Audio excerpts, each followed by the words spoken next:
podcast with Lonzo in command. Brought to you by Compton Entertainment Chamber, across the land. News and information, straight and uncut, we deliver. Real talk every time, sharp like a sliver. Like and subscribe, stay tuned, let's time.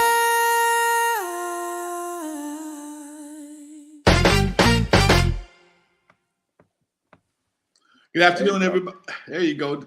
Good afternoon, everybody. This is Lonzo, president of the Compton Entertainment Chamber of Commerce, and the president and the editor for the Hub City Legend newspaper, folks. And like I told you, I plan on interviewing all the candidates for the various offices running in the city of Compton. And today, I'm keeping my promise. I have a gentleman who is currently the city councilman for the 3rd district, Mr. Jonathan Bowers. He's running for re-election. How you doing today, Mr. Bowers? I'm hanging in there. Alonzo, how you doing? Man, I'm all right. I can't complain about nothing. I'm just glad you took time out your day to come out and hang out with us for a few minutes. Now, sure. Most of the candidates I have to ask their qualifications, but you don't have to do that. You already done this.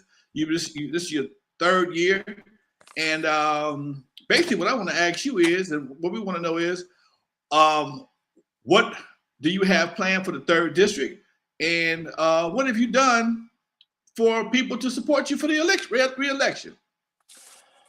Well, okay, those are some good questions. First and foremost, I have a lot of accomplishments that I've achieved, and I'll share those with you. But the job is not finished. We've had a lot of improvements, but Compton has a long ways to go. We are years behind, and to play catch up, it's going to take some time. Some of the accomplishments, I'll just start there, that I will take credit for, if you will, or are the citywide camera, or LVT flock cameras. And actually, that was just reapproved on the last council meeting. Our shot spotter technology, all of our fire station upgrades. We got all new fire apparatus. My office created the city's emergency preparedness guide. The code red alert, the QR code. I've done that. My office did that, and the citizens, everybody should sign for that the code red alert, because it'll advise you when significant incidents happen in the city, and it even advises you with regards to ICE raids. The aircraft disaster training, aviation first responder drill, my office put that on. It was a big success held at the Compton Airport. I championed the intersection traffic calming devices, those rectangular devices you see at the intersection. I began that research back in September of 2021, and it's finally coming to fruition. And you're starting to see it all over the city, and other cities have contacted our city to obtain that information to place those in their city, because the intersection takeovers, fortunately or unfortunately, depending on how you look at it, have moved on or are moving on to other communities.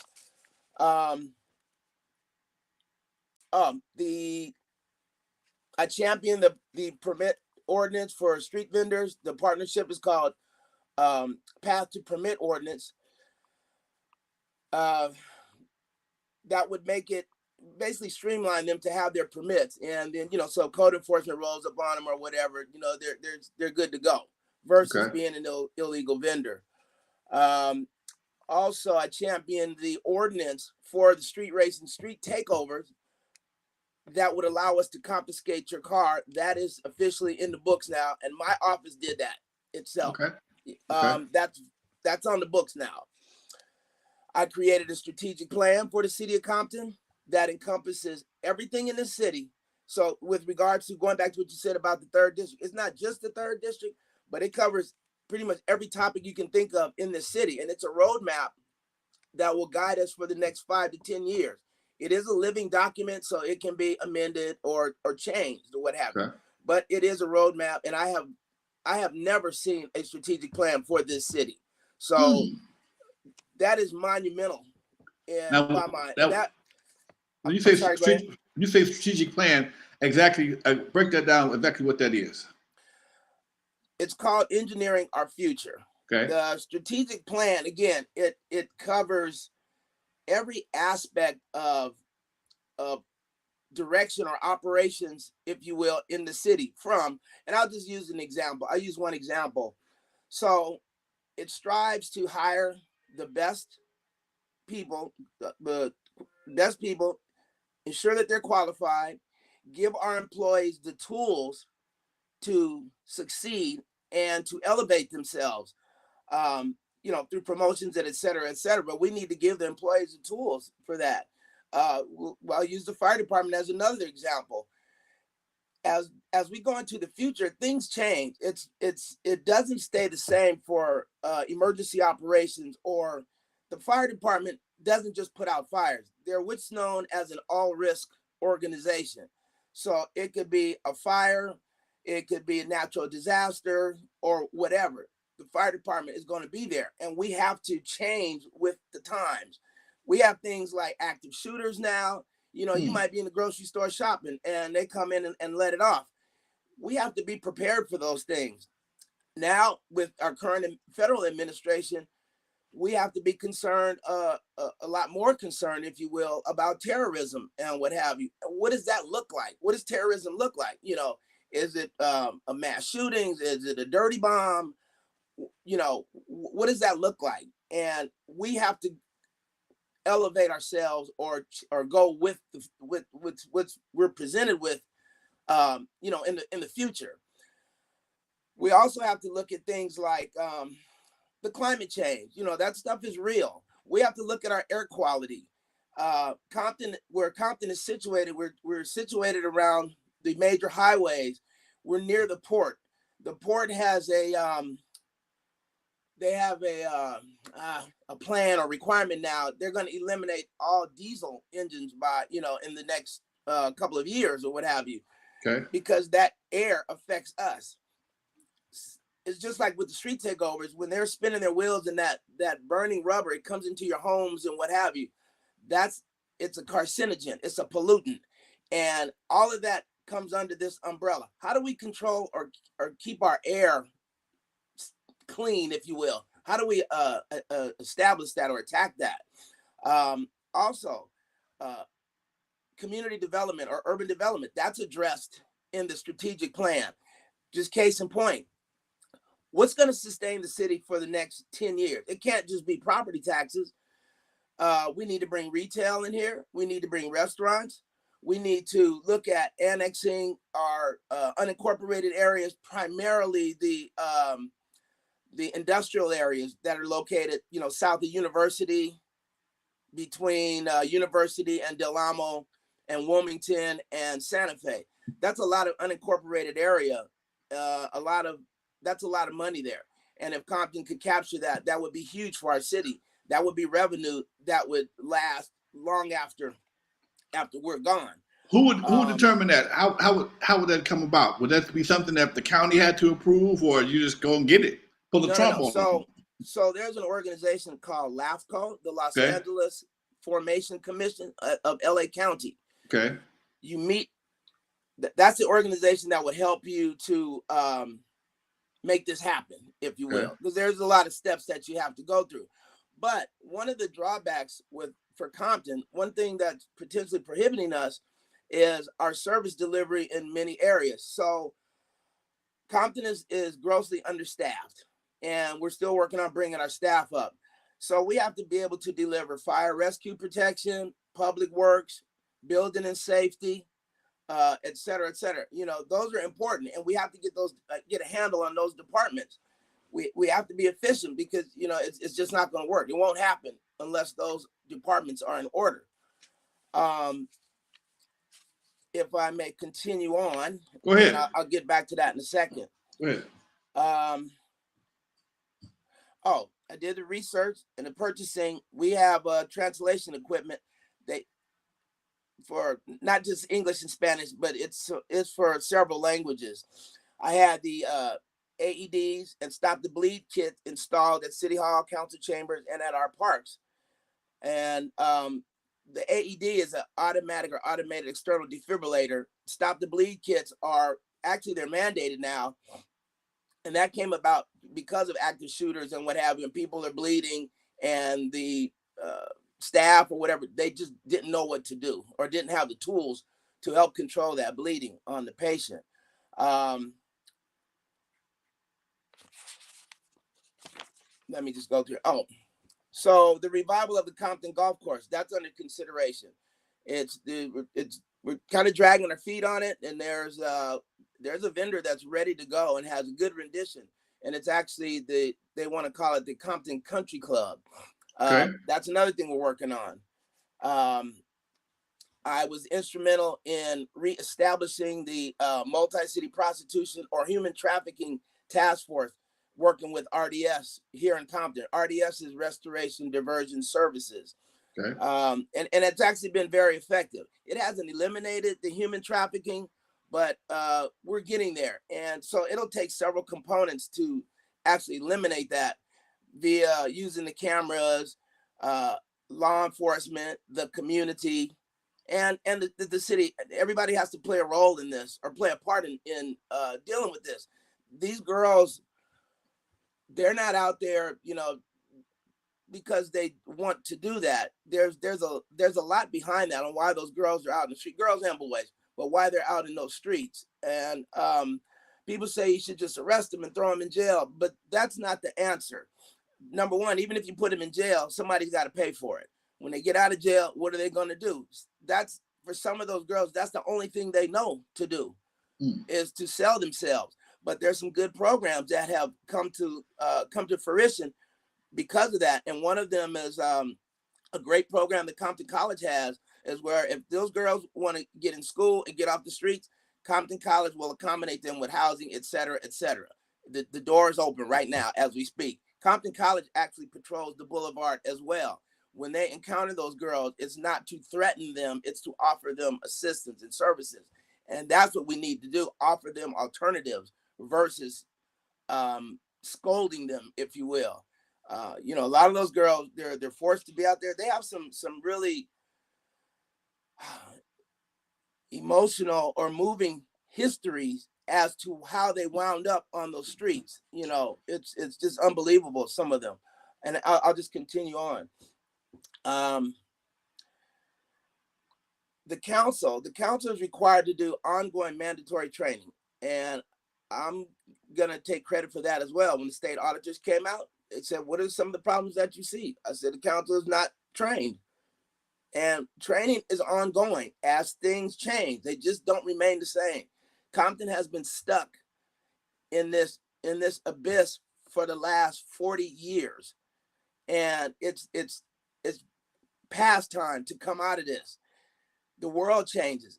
We have to train. This is ongoing. Training and education is lifelong. It's not a one-time deal. And as you see, our city is changing. The cities around us are changing, and we have to go with that, or otherwise we'll be non-existent. I was instrumental in having the power generators installed at all 4 of our fire stations and City Hall. We didn't have an alternative power source at City Hall, and a couple of years ago, the power went out. It went out a couple of times, and the City Hall was just shut down. That's not acceptable. We can't close the doors because the power goes out. We have to have an alternative plan. And these are basic things that should have been in place 50 years ago. Also, the City Hall had, and I'm going to take full credit for this, the City Hall was in jeopardy of literally being burned to the ground. They were storing furniture in the basement, in the corridors, blocking exits and what have you. It wasn't a little bit of furniture, it was a lot. And for me, my background is the fire department. It's the fire service. We do inspections. We look. We check things out. So when I got to the City Hall, I'm looking around, and it was mind-boggling. It was appalling that there were so many fire code violations in the City Hall. Actually had the fire department come and do an inspection, and we had several immediate fixes. Our fire extinguishers hadn't been serviced since 2017. Wow. I got there in 2021. Our hose cabinets, they're the same thing. You see those like in the parking lot and what have you. they hadn't been serviced. Our sprinkler system hadn't been evaluated in several years. They actually had inside City Hall, some of the sprinkler heads had tape over it from where they did painting.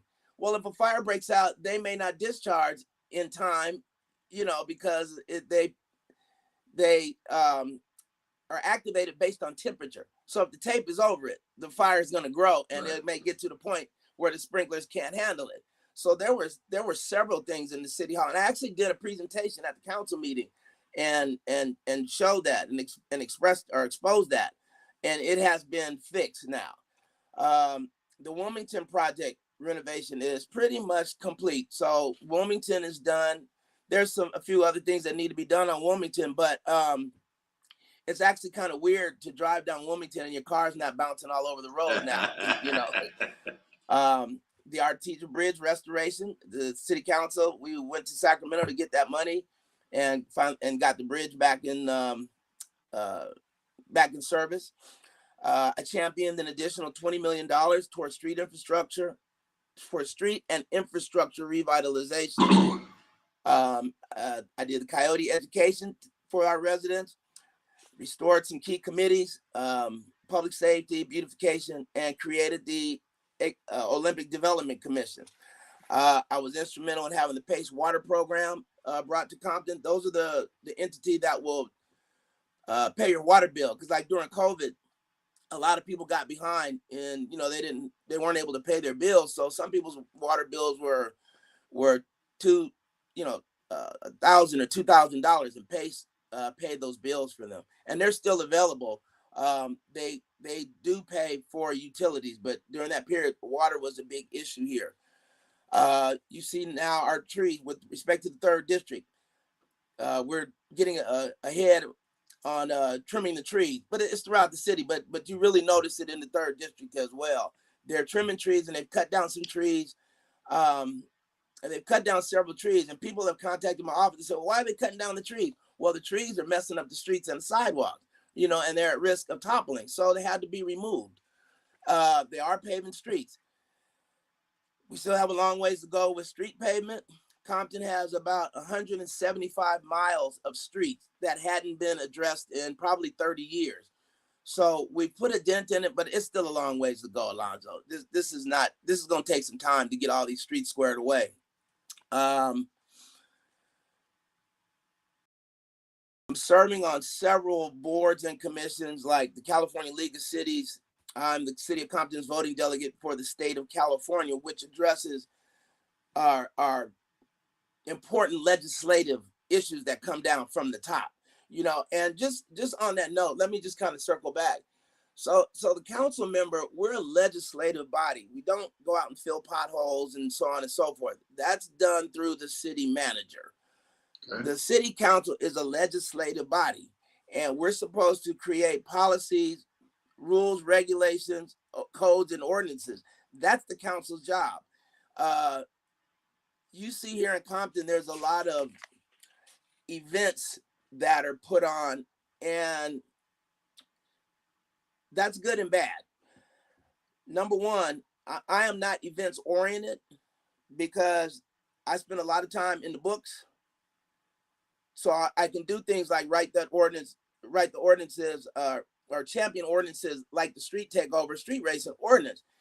But if you're giving events all the time, you are not in the books. You're not doing legislative work. You're just not doing it, because it takes a lot of time to go through the books or the paperwork, and it is boring. It's not fun, but it's necessary. That keeps us on point. Case in point is that there's monies in Sacramento, and you got to know how to get it. They just don't give it to you. One of Compton's problems has been there's monies that's earmarked for your community. One of Compton's problems has been that we don't turn in our documents on time. For example, our housing plan or our sewer plan or water plan. When you don't do that, the state is not going to give you that money because you haven't turned in a plan, which goes back to the strategic plan. If you have a plan, that opens the door for a lot of stuff for you. So we've taken care of that. Now, again, our job is to go to Sacramento and lobby for these monies. So since I've been in the seat, I've developed a relationship with many other elected officials, meaning senators, assembly members, and what have you. And those are important. I have a good relationship with Senator Laura Richardson and Mike Gibson. And that's very important because, I mean, if let's say we change the seat today, that person has to develop a relationship with those bodies up there. And you're not going to just walk in the door and say, hey, Senator, we need some monies. They invite you to sit down with them when we go to like our legislative tour. The legislative tour is number one, we network and commingle with other elected officials, with senators, assembly members, council members, and business people from around the state. On the legislative tour, your senator and assembly member, they set aside a time to meet with you, with your council. And it's very important because they sit down and say, what are your needs? And we go through a list of things with those members. So it's extremely important that the council shows up and are able to articulate and express our needs to get assistance from our senators and our assembly members. It's huge. The legislative tour is huge. This is what you got to think about coming into this seat. It's not just sitting on the dais. It's a lot more to it to operate this city. Two other issues: economic development and fiscal sustainability. Those are two of my plans as well to continue on. Now, we do have a fiscal sustainability plan, finally, and that's a good thing. Economic development is important, and that goes back to the annexation of the unincorporated areas, putting in entertainment or recreation, entertainment, restaurants. That's going to be huge, and we got to do this yesterday because, housing, Senate Bill SB 79, if you don't know what that is, that's basically where the state of California is essentially forcing us to build housing. However, there's some ways around it in terms of doing what the state wants. And an example of that is the state says, well, okay, you can build an apartment complex or apartment house, but you don't have to have parking spaces for every apartment. Right. So the state is pushing that on cities, and they're doing that to get you out of your cars, and they want you to use public transportation. As you can see in Los Angeles, the metro system is really growing, and they call it the transit-oriented development, and they're trying to get the cities to build these type of occupancies close to transit center or transit, right. The trains or bus service or what have you. So, which leads to another issue, because in Compton we have a parking problem. We have a huge parking problem that it got away from us, years ago. And now it's biting us in the butt, and it's been a struggle to address it.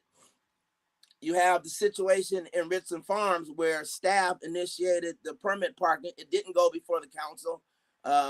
There's people say that, I initiated. Well, no, I can't do it by myself, but I did not. And what was requested is that, so we know coming down the pipe, from the state and what have you, we have to have a parking plan. And what was supposed to happen was they have a consultant come in and do a citywide study and then go with the recommendations from there. That did not happen. And the city staff was told on more than one occasion to get that consultant in there, and they've been dragging their feet on it. It has to happen. So we're going to need a parking plan no matter how you slice it. When the World Cup, Olympics, et cetera, when they come here, there's going to be a huge influx of people. We don't know if Compton High is going to be an Olympic venue. If it is, parking is going to be a huge concern. You can't park in the neighborhoods. It's like Carson and the StubHub Center. They have signs up, no event parking in the neighborhood, right, you're subject to towing. So we need to have that plan in place already, and we're just not there. So there's just a lot of catching up to do, Lonzo. You and I connected back in 2022, I believe it was, when the right after the halftime show. That's when we first met. And believe whether you realize it or not, you were kind of instrumental in a direct and indirect way with me creating the Compton Entertainment Chamber of Commerce, because you said something that day. I don't know if you remember it or not, but you said we had all that global exposure and we couldn't make a dime off of it. That's right. All that global, all that shine, and we couldn't get a dime out of it. And shortly after that, I created the Compton Entertainment Chamber of Commerce.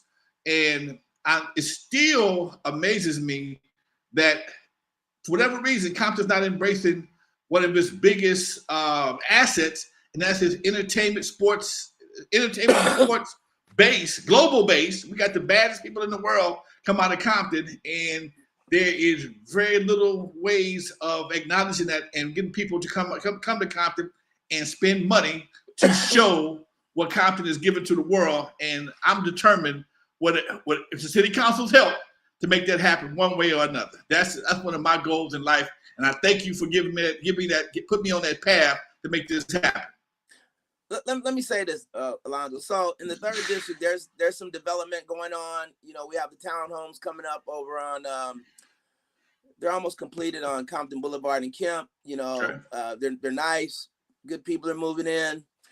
The project, the other development on Compton and Central, I'm not really that thrilled about it, you know, but we have development coming in. So residents, you know, they're moving here. But to kind of circle back on what you said with regards to, you know, Compton being on the world stage, I had traveled to Africa. I forgot what year it was, a couple of years ago. And I spoke at the Sister Cities International. I was invited to there, and I spoke at their conference. And, you know, they want to do business with us. There's people want to do global business with us. Compton doesn't have that global mentality. We're very narrow-minded here. I visited other countries in Africa as well, and when they know you're from Compton, man, they want to work with you. You know, it's there for us. It's there for the taking, that we could be on that global stage. But you know, the sad thing, Alonzo, what's happening in Compton, and I know that people see this right now. The city is in this feeding frenzy right now. Everybody's attacking everybody. Is this, is that? You know, he did this. You know, you're a bad guy. You're a good guy. You're whatever. It's a struggle to get everyone to work as a team. Compton has been turned into this. It's a boxing arena, if you will. And the other thing that I am working on, or continue to work on, is this to stop this racial divide. You know, you get people saying, well, it's the Black people, it's the Latinos. Well, we all live in this community together, and we have to come to an accord so we can coexist. We have to do that, because in the end, none of us are gonna make it if we don't snap out of it. Right. There's so much deviance and evil going on in this city right now. It's just unbelievable. It is unbelievable. And I'm telling you just behind the scenes things that, you know, that I know about. That's part of the struggle to get the city on track and running and moving in the right direction. You know, it's very doable. I'm optimistic, but there's a lot of, I'm gonna call them terrorists, if you will. There's people that want to keep this city in this condition because it's beneficial to some people. But, you know, obviously there's a lot of residents that don't like how things are, you know. It is an uphill battle, and we have to fight those terrorists or demons, if you will, and get this city, you know, up to par. Compton can be a beautiful community. If you look at the surrounding community, we just need to work together. You know, my background is not simply the fire service, but this is not my first rodeo with sitting on an executive board, you know, or executive management. This is not my first rodeo. I know how to do it. I need folks to work together to move this train versus, you know, everybody has a personal agenda. My personal agenda is getting our city in good condition. if that's a personal agenda. But there's other things going on here. You know, there's people pushing to bring the marijuana back here. You know, that was voted out by the citizens. And there's entities that want to bring that to Compton. Compton's not ready for that. So that's what I mean by personal agendas and what have you. They're not focusing on the long-term goals, meaning the annexation of the land or what other types of economic development can we do here. If you look at Compton Boulevard, you know, Compton Boulevard is raggedy. There was no development plan for Compton Boulevard. There was just no plan. Compton, you know, it could be looking like Old Town Downey or Old Town Bellflower. You know, there was never a plan. The focus was on too many other things. You know, their hand was in the cookie jar, and the focus was not on beautifying the city or, you know, taking care of the needs of the people. There was a minority of people benefiting from the city of Compton, if you will. Compton is not broke. It's how the money was directed or is directed, if you will. Okay. And so undoing that it's just been a monumental task. And the mentality of many people here, staff and what have you, they're rolling on this old blueprint. They're stuck with it, you know, and change is a mother. Trying to get people to change is like pulling teeth. Before we go any further, y'all, I got to say this. This is not an endorsement of any candidate whatsoever. I'm here strictly for the service of the community. This is not an endorsement by the Compton Entertainment Chamber of Commerce or the Hub City Legend. It's strictly a service to the community to let the candidates express their platforms to you. So when you cast your vote on June 2nd, you'll have a good idea what you're working with. There you go, Doc. Keep on going. I got to put that disclaimer out there, man, because if I don't, I'll be in trouble. I'll be walking down the street and get jammed up. I can talk till the cows come home. Go ahead, do your thing. Do your thing. You know, again, since I've been in this seat, there's been a lot of improvement. But again, there are sources there that want to keep the city in this condition or, in you know, going down this path because there's a lot of distractions here. And, you know, some serious things have happened internally. I don't want to go into too deep details on them, but our city controller, you know, that issue, staff, I think she was doing a good job, you know, and she threw her hands up and quit because how staff was on her. And that was a setback to a degree, you know, because with her at the helm, we're caught up on all of our audits. You know, we were behind probably at least 15 years of not having done audits in this city. So you can imagine how the books were. And then being on the finance committee, you know, you have a front row seat at looking at these. It was crazy. I don't even know how the lights stayed on in the city, you know, because nobody knew. We didn't even know how much money we had, basically. And so to not have done your audits for so many years, I don't know what the council was thinking. How do you kick a can like that down the road for 15 years? I'm gonna tell you this: it takes a lot of work. Believe it, it takes a lot of work. Isn't something like that state mandatory? It is. That's how come the state finally threw their hands up and came down here and spanked our butt. You know, nothing was turned in on time. Nothing. The books were trashed. And so the state basically came down and said, you better do this or else. Because you guys are the worst. Out of 483 cities, Compton was #1 for the worst. That takes a lot of work. You had some trifling ass employees and staff here and other members of the city that weren't doing what they're supposed to do. They were focused on other things, on their personal agendas, if you will. That caused the city to plummet into this situation that we're in. Some of these people, you know, don't realize or don't care, if you will. Compton is a corporation. It is a business. And even some of the citizens don't understand it. This is a business. It's a corporation. And there are corporate rules and guidelines that you are supposed to follow, that you must follow. You know, if Compton was, you know, Smith Barney or something like that, everybody would be fired in here. There would be nobody in the city hall. No one. Unfortunately, we got rules that kind of protect you, if you will. And The other thing is that the staff is just not encouraged to raise the bar. It's just not encouraged, and that's the kind of people you attract. If you got C-level people here, you're not going to attract A-level people.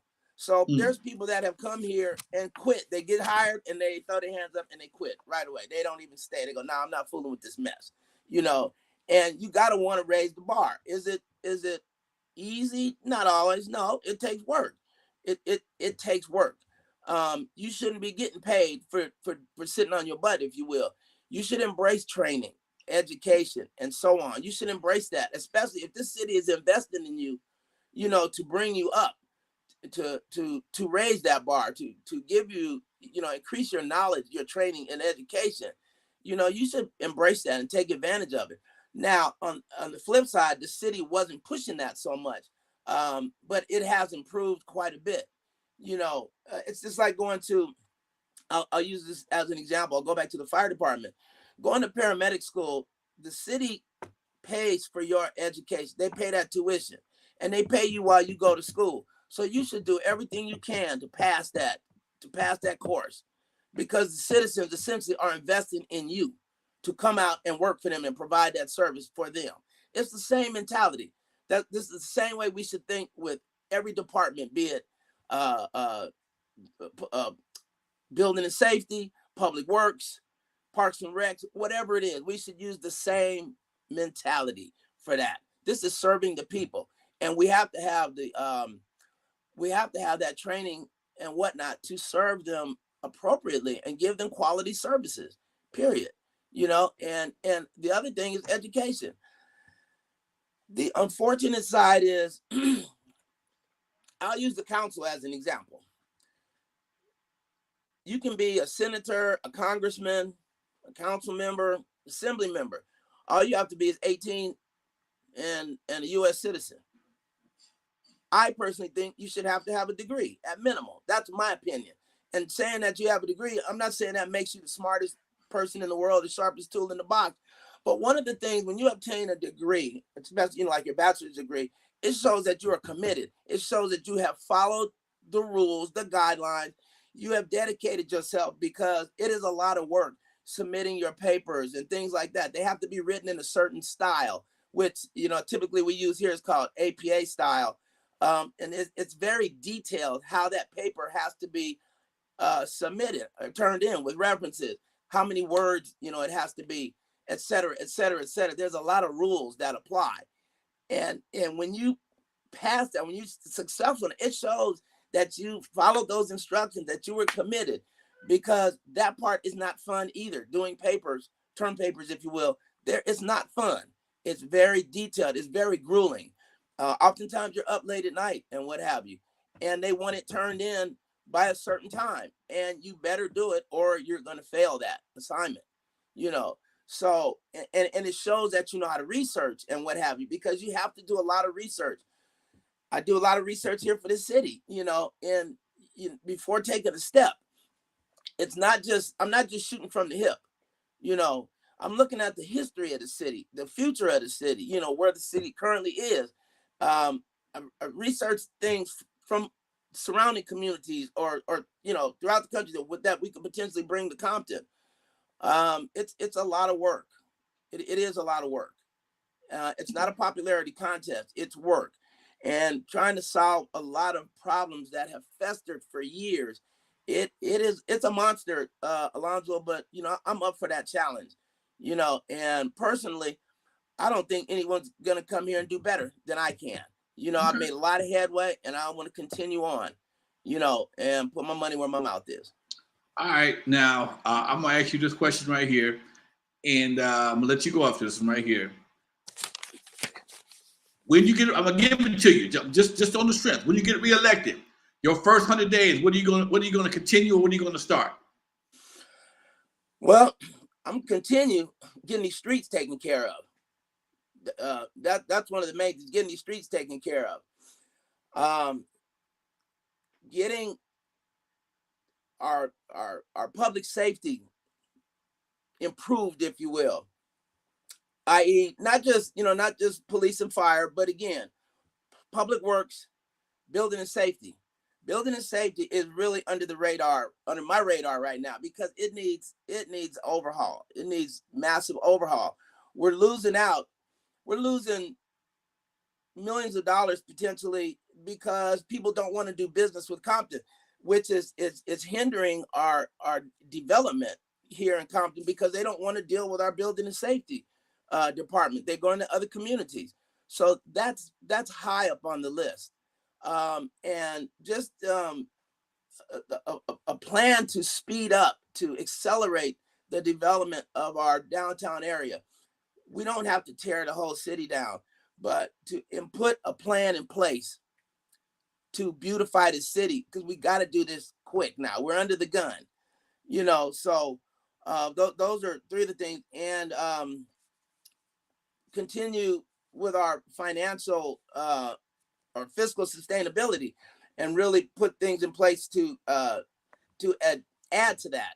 We can't go to sleep now.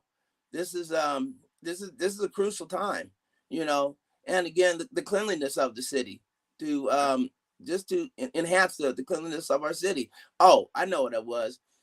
So the other thing that I forgot to mention, go ahead, was championing the ordinances to increase the fines for dumping, and also confiscating your vehicle, to ensure that that's put in place to end the dumping in our city, to hold these people accountable. And if you're dumping trash, it would be one fee, and I'm recommending that it's like a minimum of $2,000 for dumping anything.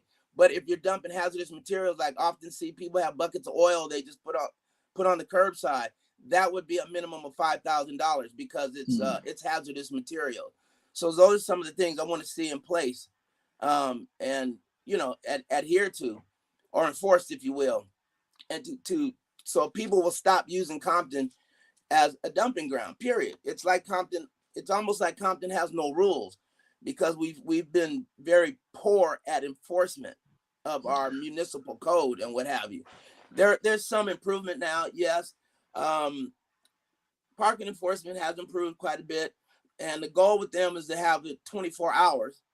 And the parking plan, like other cities, surrounding cities, Gardena, Santa Monica, Pasadena, et cetera, et cetera.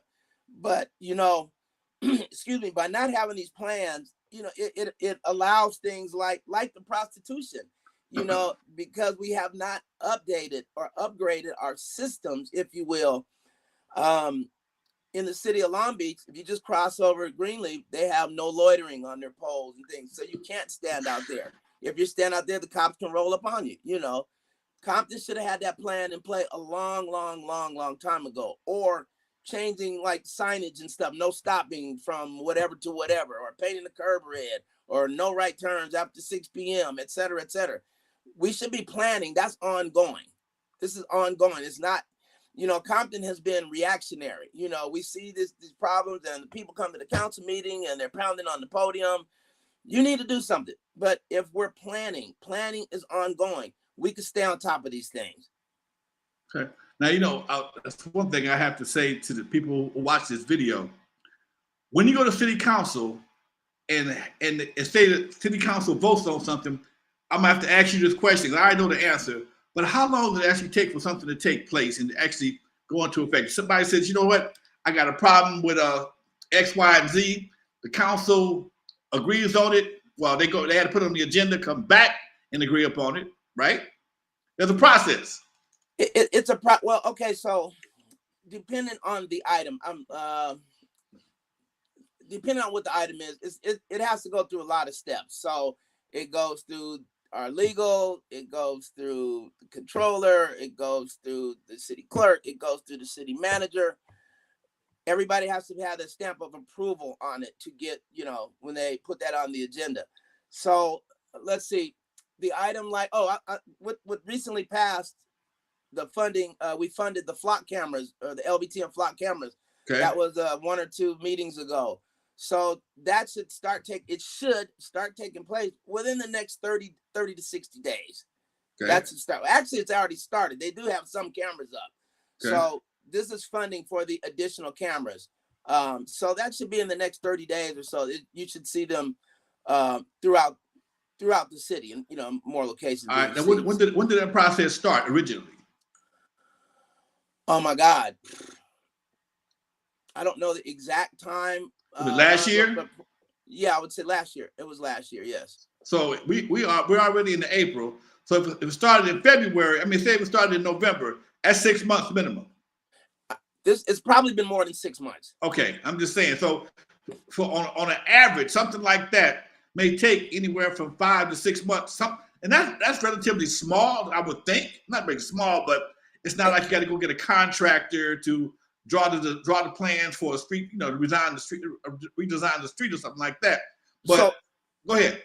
Well, yeah. So you have another good point there, Lonzo. So, like, for example, paving the streets. We do have a department that addresses that. I know we have funding.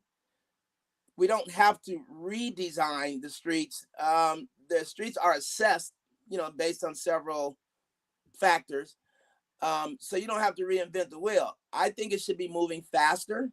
With them paving the street, I think it should be moving much faster. I don't have an answer exactly why it's moving at the snail's pace. I have my suspicion, if you will. I don't want to say that right now. I think it should be moving faster. Certain things, the tree trimming. We've had vendors on the books there, and it's picked back up. Now over the years, it fell by the wayside, but it is moving forward now. So that was relatively quick.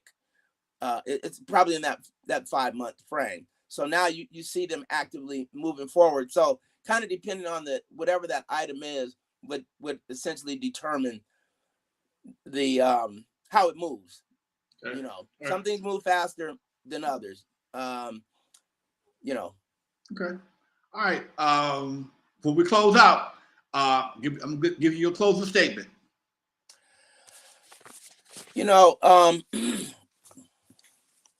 If I may. So everybody knows I'm running for re-election. And I'm running for re-election because Compton is at a turning point. We need experienced leadership that understands our history and has a clear blueprint for our future. I'm running because our community demands fiscal responsibility. We deserve leadership that listens, includes, and delivers as mandated by our state audits. I'm running because our neighborhoods matter. Safety must be a priority. Our seniors matter. Our youth matter. And our families matter. I'm running to guarantee that District 3 and the city always have a strong, transparent voice at City Hall. And I respectfully ask for my constituents to vote for me come June 2nd. All right. Thank you very much. Also, thank you for supporting us on our Father's Day luncheon as well, Doc. Appreciate that. Anytime. All right. In the meantime, folks, this is Lonzo, president of the Compton Entertainment Chamber of Commerce, editor for the Hub City Legend digital newspaper. I want to thank Jonathan Bowers. And before I go, one more time, this is not an endorsement of any candidate whatsoever. This is strictly a service provided by the Compton Entertainment Chamber of Commerce and the Hub City Legend to inform the voters when you cast your vote on June 2nd. You'll do it with knowledge and information. All right. And Lonzo, can I add one more thing? Please go ahead. And I urge anyone, if you have any questions, comments, or concern, please contact me directly. jbowers@comptoncity.org or 310-605-5537. And I'll give you straight to the point. And congratulations. With 49 minutes and 11 seconds, you are the longest interview I had so far. Have a good one, Doc. Thank you very much. All right. Have a good day. All right. Peace. Welcome to Hub City Legend Podcast with Lonzo in command. Brought to you by Compton Entertainment Chamber, across the land. News and information, straight and uncut, we deliver. Real talk every time, sharp like a sliver. Like and subscribe, stay tuned.